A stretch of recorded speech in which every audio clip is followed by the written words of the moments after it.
hauled by the jailer's chains from a distant, unknown realm, this malfunctioning guardian seeks to protect the inscrutable knowledge known as ciphers. It uses the last of its power to obliterate any who would attempt to plunder the secrets of its enigmatic makers. I'm Fintusius and welcome to my normal and heroic Guardian of the First Ones guide. If you're interested in other languages, don't forget to enable the subtitle feature and pick the one you're after in the YouTube video.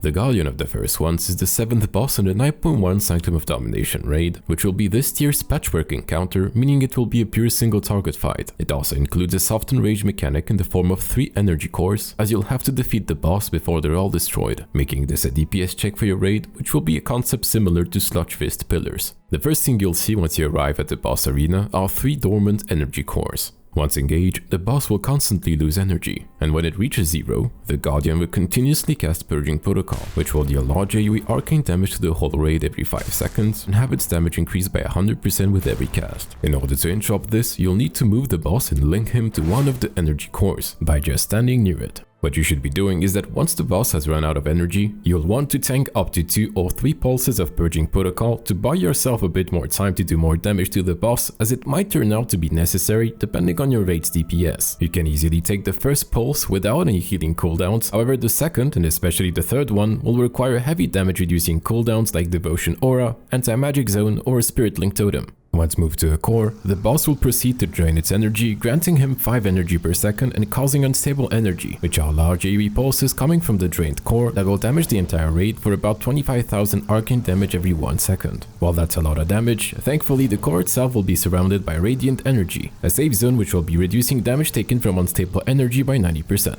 Once the core is completely drained, it will begin to melt down, causing it to explode for large AoE damage to all players after a couple seconds. This damage will get reduced depending on how far you were from the explosion, so make sure to run as far away as possible, while at the same time paying attention to not bring the boss near another energy core by accident, as it would cause an unstable energy hit into a non-protected raid. After this meltdown, you'll be left with 2 cores, meaning you'll have to defeat the Guardian before you run out of cores, as otherwise you'll get to a point where he will keep casting Purging Protocol until everybody dies. Besides the energy management cycle, the boss will hit the tank with Thunder, which will deal massive physical damage to everyone within 6 yards and increase the damage taken from this ability by 300%. Make sure your tanks swap between each other, but positioned in a way that Thunder won't hit 2 tanks at once nor anybody else in the raid. Occasionally, the Guardian will mark random players with threat neutralization, surrounding them with circles that will deal significant arcane damage to all players after 4 seconds. I probably won't surprise you by saying move out from your allies with these. This integration is going to be a large frontal beam cast by the boss, dealing heavy arcane damage. It's also going to stun, as well as leave a nasty arcane damage dot if you get hit. This beam doesn't go on the tank by default, but rather tries to hit a larger group of players. Make sure you pay attention to it, as the boss could do a 180 turnaround and cast it towards a group of DPS. The most obnoxious mechanic for ranged players in this encounter will be Form Sentry. This will summon untargetable orbs of energy that move around the arena randomly, unleashing random shots of sentry fire, dealing minor arcane damage to players.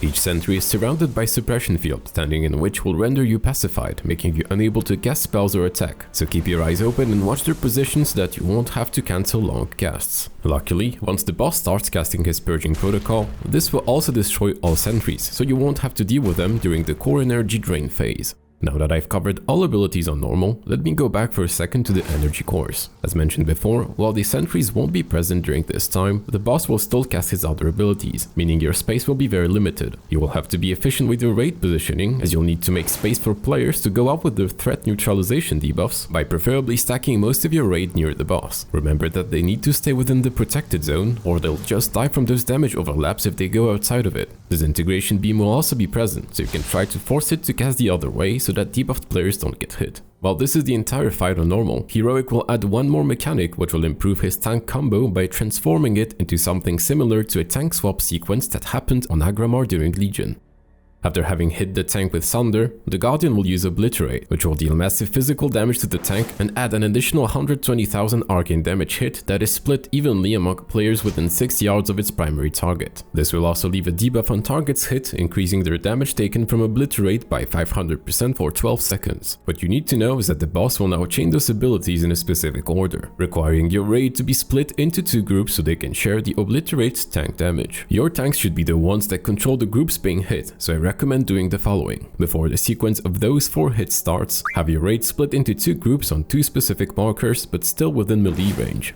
Tank number 1 will first tank Sunder on his own, and following that will be an Obliterate, meaning that tank number 1 will just sidestep with it into the first marker group. The hit number 3 will be another Obliterate, so make sure your tank number 2 is already positioned inside group number 2 and taunts before the second Obliterate cast starts. The last hit being number 4 will be a Sunder, so at that point have your tank number 2 go out of his group and take it on his own.